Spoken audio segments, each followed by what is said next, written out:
All right. Good morning, Carol Johnson. Good morning, Bob Ponce. And how are you today?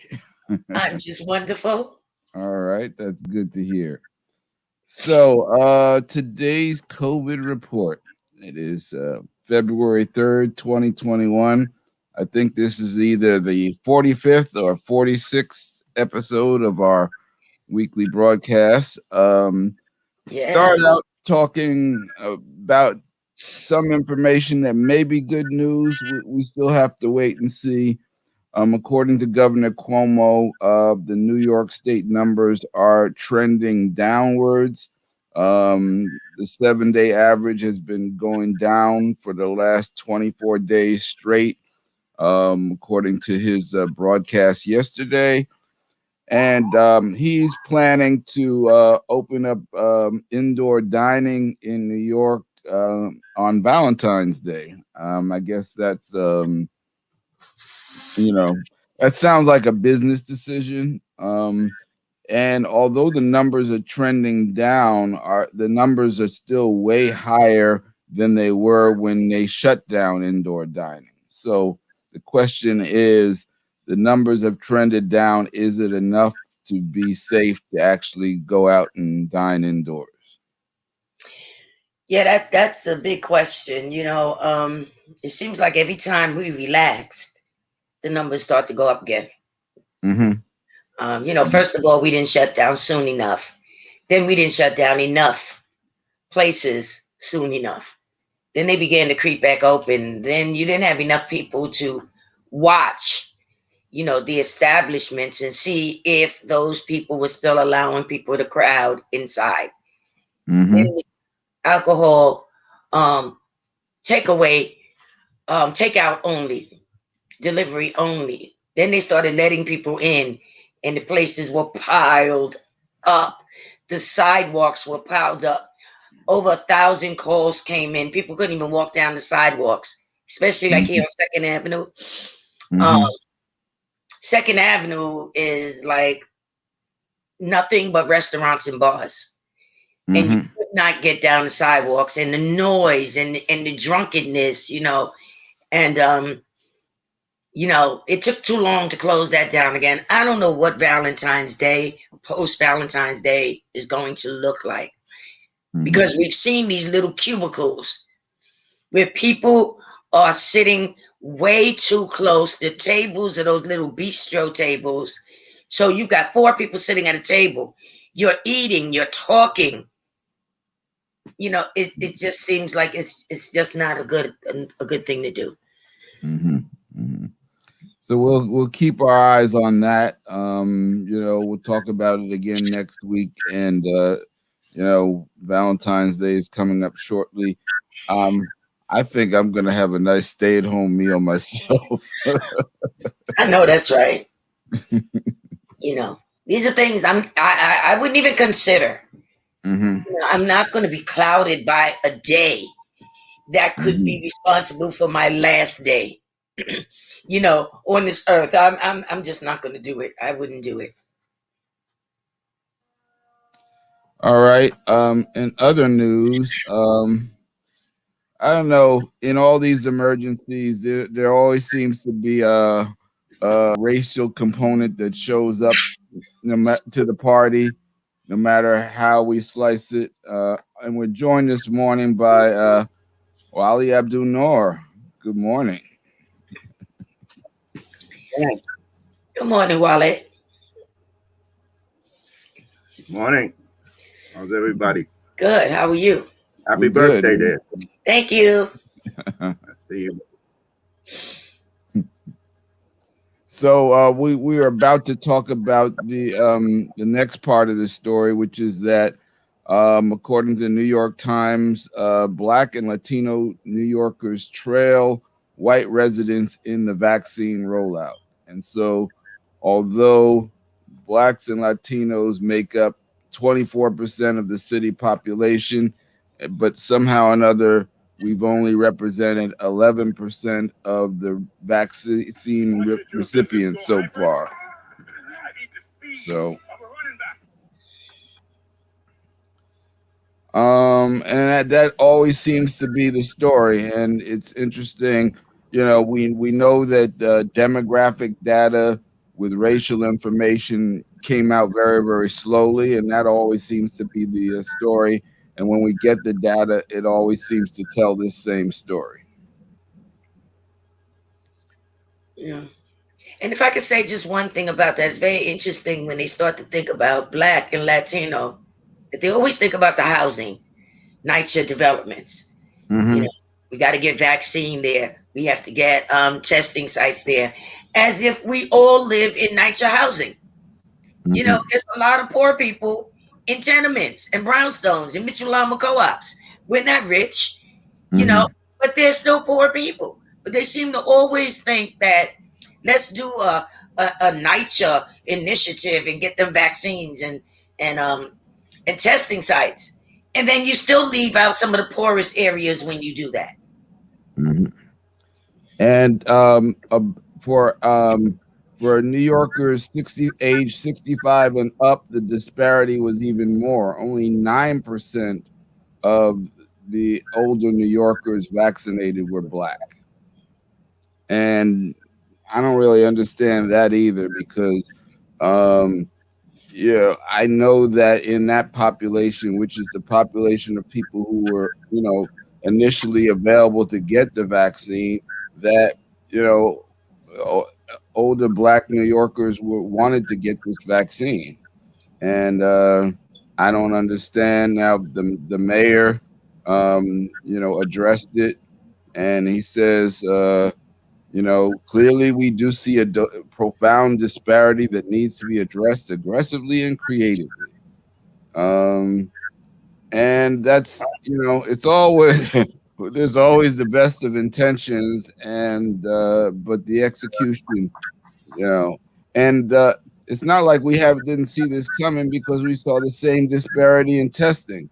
So I just don't understand how, when we've seen the communities that have been hardest hit, it should be,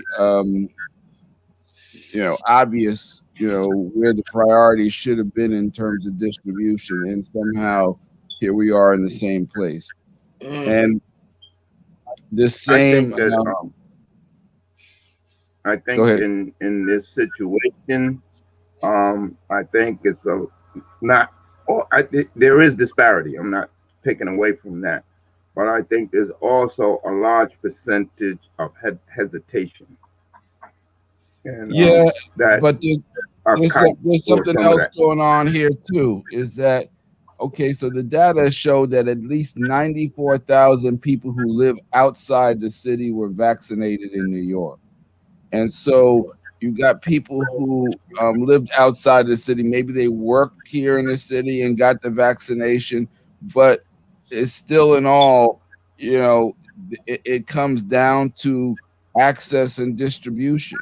And, we've talked about this previously, is that there always seems to be confusion in terms of the information, when it comes to our communities. And I know they've tried to address it in spots, but we talked about the vaccine distribution center that was supposed to have opened up in La Marqueta on 116th Street. Carol, was that ever opened up?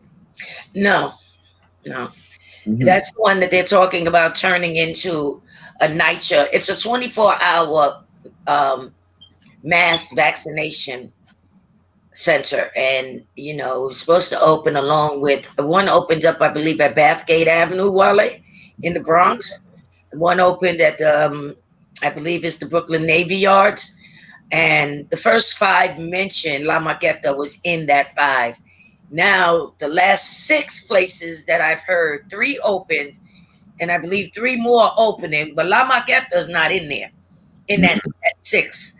So now they're talking about turning that into a NYCHA vaccination site when every NYCHA housing has their own community centers. There are major community centers. James Weldon Johnson has a massive community center. There's one down in 96th Street. There's one up in Chiano Towers on 123rd Street. That could very easily serve the populations. Then in between there, you also have the Neighborhood Action Center. So there's quite a few large places where they can do those vaccinations for housing. Why would they take a 24/7 spot and turn that over into NYCHA? So where are the rest of us supposed to go? All the rest of the people supposed to just crowd into these spaces that aren't opening. I mean, there was a place open that was actually 5 blocks from me. I didn't know it was open for 2 weeks. Mm-hmm. So it's not on the websites. So I don't know right now. Hopefully on Thursday we'll find out, or tomorrow we'll find out something else. But right now it's really, really pathetic. And let me add that another reason why they say a lot of people are not getting it, the 65 and over, is because a lot of them was trying to do it online. A lot of those people don't have internet access. Mm-hmm. That's the problem. And the city even spoke about that. A lot of people not having access to the internet, and that's the easiest way to get it. Because our seniors down here, surprisingly, they're clamoring to get it. I was really shocked. And this seems to be playing itself out in other cities across the country and other states. New Jersey, only 3% of the vaccine recipients were Black. It's crazy. You know, look, same day, same stuff, different day. Mm-hmm. And I think that the worst part of it is when we're constantly being appeased. Like, we recognize the problem, but you don't fix the problem. Mm-hmm. It continues Yeah, to be bad or worse. yeah, and that seems to have been the standard throughout this pandemic, is that when the numbers come in and they show this disparity, we always get shock and appall from the mayor and the governor, and yet we're not seeing solutions. And this is also mirrored in the next story, which is the prison population has also been left out of the vaccine rollout. And so, once again, here's this is a high risk group, and high risk groups were supposed to be the ones that were prioritized in terms of getting the vaccine, and yet there's no priority here. And so there's 5,100 people living and working in New York prisons who have tested positive. 12 have died in recent weeks, and there's no word on when they are going to be delivered vaccines on a timely basis. And this again is another problem that seems to be mirrored across the country as well.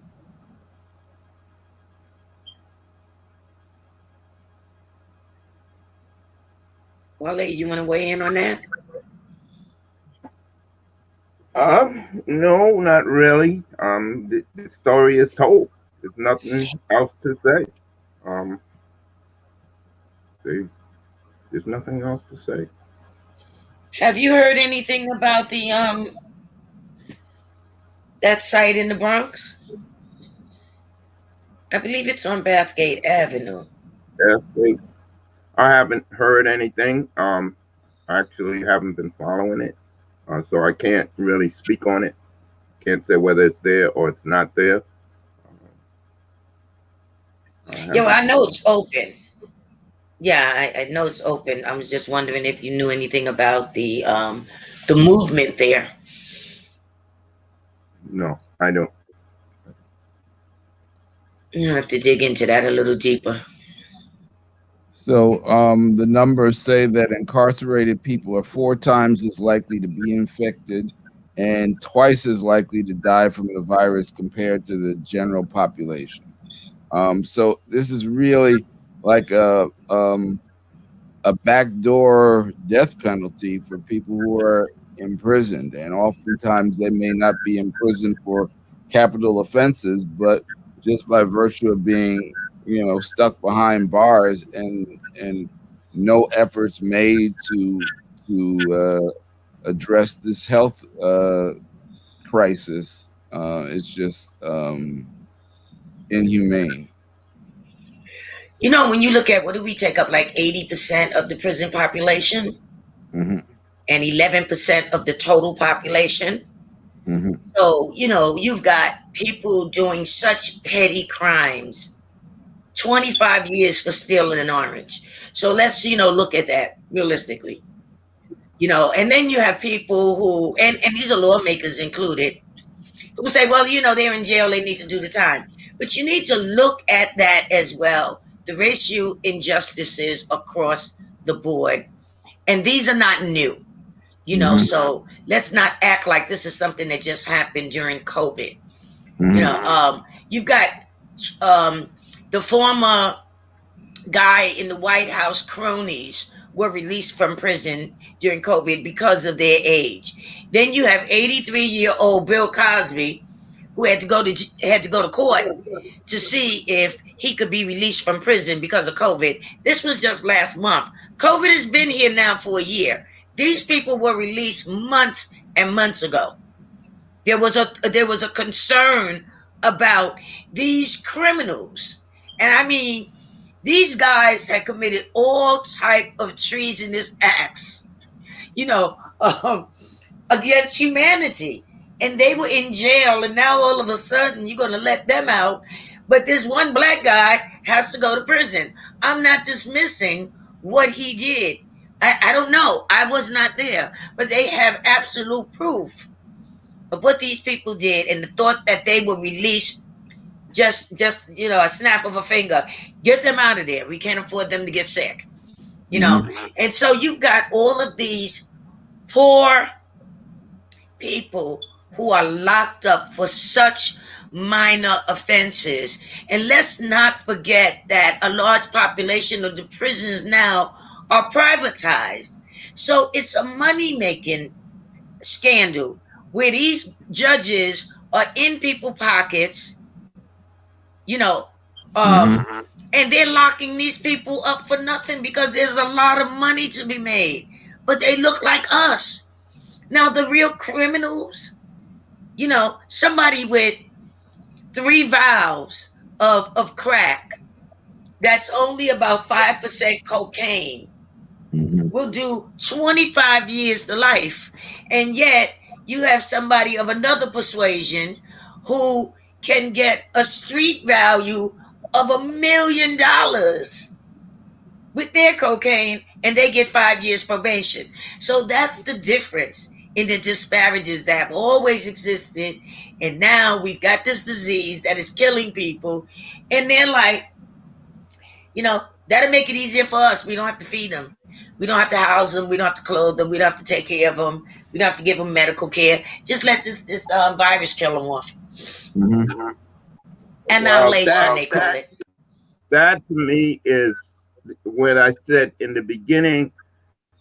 Uh, this has to do with the hesitation.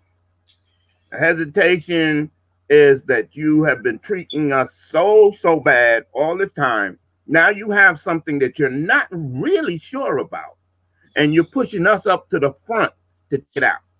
And so people, and then also they're saying, well, it's free. Okay. Well, how does the drug dealer on the street get you? He gives it to you free. Who told you that this is going to be free forever? Okay. You don't know how much, how they don't know how often you're going to have to get this. Are you guaranteed that the government is going to pay for it every time you have to get it? So this, what you're saying, all of that fits into this hesitation. Don't take that lightly. People are not stupid, and they're just sitting back looking at it. You want it? I'm quite sure that a lot of people saw up in the polo grounds or wherever that was that they came from Westchester. I'm quite sure that a lot of people sat down and watched them, and they weren't angry. Go ahead, knock yourself out. you know. So I mean, I'm not taking up for the disparity in what's going on because the disparity is across the board. But what I'm saying now is now you getting the back, what would I call it? The back, you getting back what you gave out. You want everybody to get vaccinated now? I don't know. I don't know.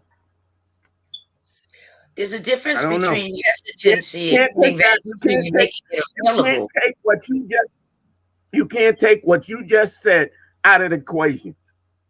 You can't take what not if people are thinking. You But can't you take can't that take out of the the equation. hesitancy. You can't take the lack of availability out of the equation. That's the problem. The lack of availability for those who do want to get it. And that's why I said Oh earlier, yeah. it's very odd that here in my neighborhood, they want it. It's not available. We were shocked. I mean, literally shocked. Because about a month and a half ago, all of the meetings were based on vaccine hesitancy. And, we were like taking polls with people, just out in the street talking to people. And I was shocked. Of 100 people I spoke to, one person said, I'm not sure. I don't think I'll get it. But I was literally shocked that so many people want to get this vaccine. But there's still a lack of availability. We got to look at that. So whether there's Well, hesitancy or not, well, we know one thing for sure. There's no hesitancy in the prison. If you're in the prison, you know, with COVID running rampant, people want to get the vaccine but are getting no access to it. And imagine, Mm-hmm. a lot of that prison population are in for minor marijuana arrests. Can you imagine somebody got caught selling a bag of weed and now they're inside and then all of a sudden, everybody around them is getting COVID and they can't get a vaccine. And and you've there's got nothing you can do. you got lawmakers upstate saying, "Oh, well, we gotta take care of the frontline workers first," and blah blah blah. And it's just a lack of empathy. It's plain and simple. And based on what we already know about the racial disparity in the prison system, it's just echoing because you looking at the pattern. Prison population doesn't get it. The neighborhoods that were most heavily hit, because from a standpoint of dealing with the pandemic, it would make sense that you would want to get the vaccine distribution in the areas most heavily hit as quickly as possible. And so even with vaccine hesitancy, there's still enough people who want it that there shouldn't be an issue that for some reason we make up 25% of the population but only can get 11% of the vaccination so far. That's a failure, you know. And that's very interesting because I went to a site, that site I was talking about, not far from me. Mhm. And, I was like, well, how are the vaccines going? When I found out, like I said, it was there for maybe about 2 weeks. And they said, well, we're not getting a lot of traffic. I said, well, is it being advertised? I've never seen it. And we dig into every news thing, every website. I Mhm. never saw it advertised anywhere. Just like you Mhm. never see the testing sites advertised anywhere. We keep Mhm. having these pop-up places that you can't find. If they say go to the vaccine website, they are not there. If they say go to the testing website, they are not there. How can people find what they don't know when they don't know it exists? It's across the street from you. If it's cold, I mean, it's wintertime. People are not walking around window shopping now. They're trying to get where they're Mhm. going, they're trying to get back. When I saw this little sign outside the door, I only knew it was there because somebody happened to say, Carol, did you know about this site? That wasn't even somebody that lived in the neighborhood. They were going to donate clothes to the place next door. And as they were walking by, they saw these people coming out. and they looked up and they saw the sign and said, "Is this a vaccination site?" They said yes. So I mean, come on. If you want us to know about it, you would, especially if it's everybody get vaccinated, it should be said loud and clearly so we would know that it's available. Mhm. But when you're hiding things and this continues to happen, it's just not good. It's just not good.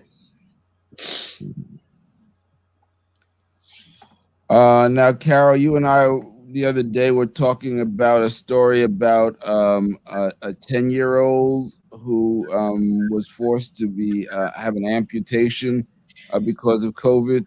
Yeah, yeah. Let me see if I can pull up this story. It's just really, really sad. Because you hadn't heard about children and COVID in some time. Hmm. It's really been a while since we heard anything about here it is. Um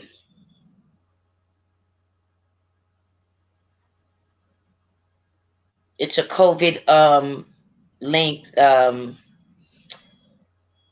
disease. Now it won't open up.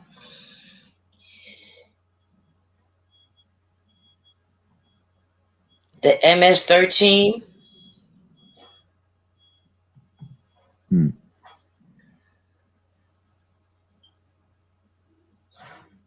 and this child was in the hospital with COVID, and apparently as a result they had to amputate their legs. And this is something that we were hearing about early on. Hmm.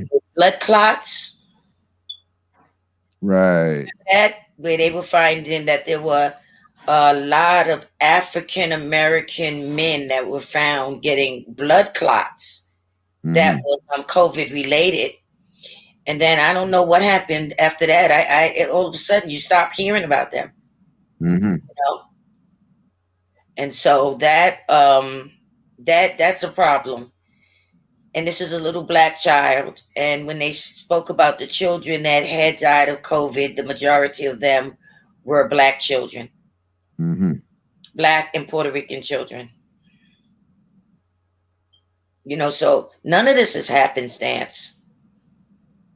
None of this is happenstance. And we knew there was going to be some craziness because when they were talking about going back to school, you know, it was the black children, the Puerto Rican children, the indigenous children who were going to be forced into the physical classroom, and it was those that were more affluent who was going to stay at home and do it remotely. And you heard legislators across the country that was trying to force the kids back into school and said our schools are going to open, but my Hmm. grandkids are going to be learning remotely. So we kept hearing that. So I mean, the message is so loud and clear. How much louder does it have to get? You know, Hmm. if nothing changes, nothing changes. So down here, even in East Harlem, they had these schools. They opened them one day. 4 people was infected. They closed the school. They haven't been able to open these schools yet. As soon as they open it, somebody tests positive. That is going to happen when you are randomly testing people.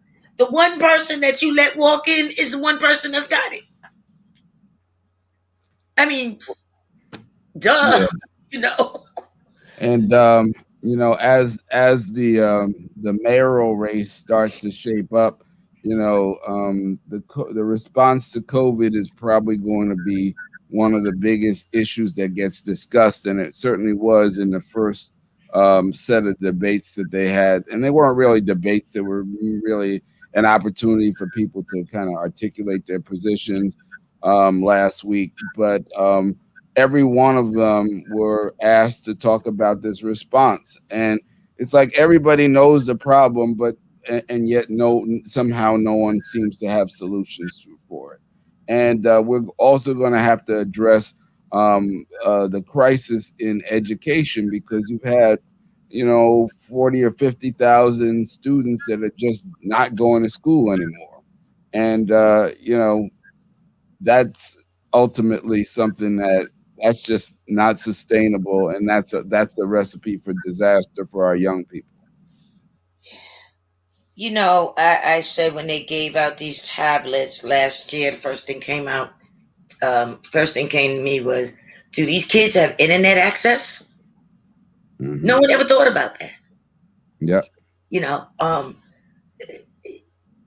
and when you keep saying something's going to be free, free, free, free, free, I mean, often people that's uneducated don't ask questions.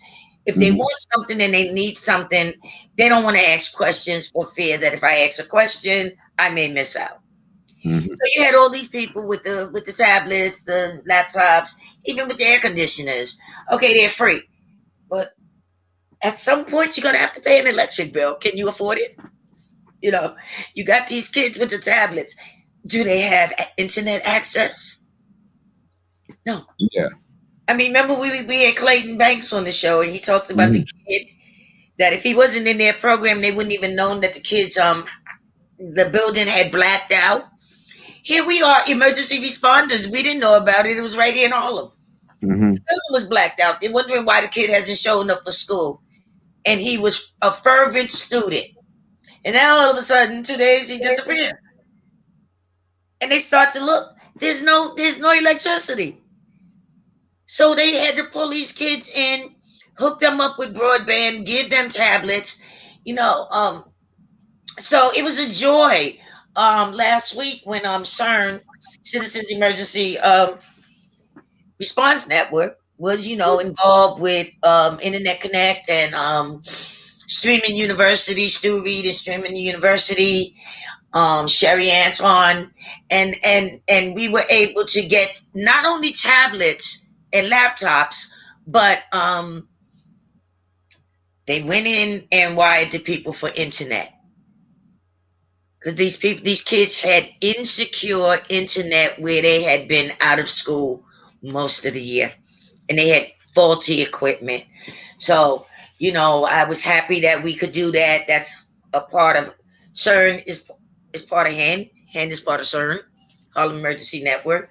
So we were able to provide that for some kids in here in East Harlem, and hopefully we'll be able to get more. You know, we're still Hmm. always going to push for more. Hmm. So I want to finish our broadcast on a happy note.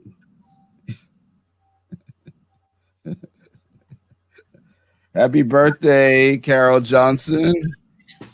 We love and appreciate your impact on the community. Telegrams and texts are coming in. We wish you a happy birthday, and uh, we appreciate your commitment. I want to take you. The kids are all talking about this. Give people their flowers while they're here. Well, we call 1-800-Flowers, the locust florist. We went picking in Central Park just to bundle up some flowers for you. Um, we appreciate what you have done, particularly in the early part of this pandemic. Your commitment to getting PPE distributed. Obviously, your commitment every week to be available to discuss the latest news we have on COVID, and your passion for sharing information and common sense to people in terms of how we as a community can address these problems. So happy birthday to you. Happy birthday. Happy birthday to you. Happy birthday. You. People don't. Birthday. Thank you. I enjoy what I do. Hmm. Thank you. I don't, I enjoy what I do. I don't take credit for it. I thank God for, Hmm. just keeping me and putting it on my heart to do this, you know. Hmm. And I always have to be honest with it that it started out selfishly, learning, Hmm. and re-entering emergency preparation Hmm. because I found myself a senior heading into my senior years, and you know, a handicap I was actually born with. sort of showed back up, and now what am I going to do? So it was really selfish when I came in, but it quickly evolved. So I love the work that we all do. Mhm. The concern and the care for our homes. If we're not going to be concerned, who's going to be? If we see over and over again, that's still a question that remains to be seen or Mhm. answered, I should say. So, I'm just thankful to be able to do what I do. I'm thankful to have colleagues like you two, my brothers, you know, and God in emergencies and recovery and resiliency, compassionate brothers who work hard, and you know, none of us are spring chickens. Our entire team, if we're not in the senior years, we're heading towards the senior years, so um it's a blessing to be able to work with you people. All of CERN, all of HEN, all of NISM, all of the East Harlem Co-ed, all the groups that we work collectively with. Mhm. None of us are like really young people. But people still get up and they do what they have to do and they fight. As our dear John Lewis said, we look for good trouble and we fight good fights. Mhm. So I'm just very appreciative. Thank you, Mark. Thank you so much. That's our brother Mark McPhee from the Hen. That's the Mhm. boots on the ground. Mark McPhee. Yes, yes, yes. Shout out to Mark.